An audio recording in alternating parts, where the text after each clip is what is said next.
या न्यूज बुलेटिनचे सहप्रायोजक आहेत गोकुळ.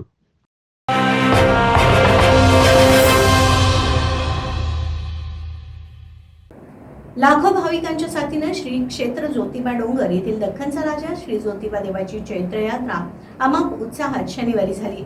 या एका दिवसात कोल्हापूर एसटी विभागानं 12 आगारातून प्रवासी वाहतूक करून तब्बल 25 लाख रुपयांचं उत्पन्न मिळवलं आहे.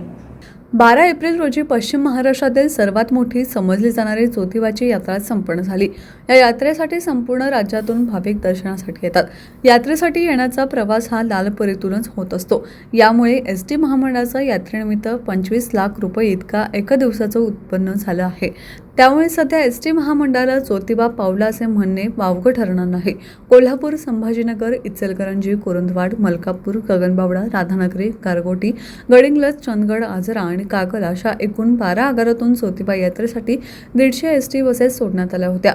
830 फेऱ्यात करून 25 लाखांचे उत्पन्न मिळवले आहे. चालक, वाहक यांच्यासह अन्य कर्मचारी असे एकूण 300 कर्मचारी ज्योतिबा यात्रेतील प्रवाशांच्या सेवेत होते, अशी माहिती विभागीय वाहतूक अधिकारी संतोष बोगरे यांनी दिली आहे.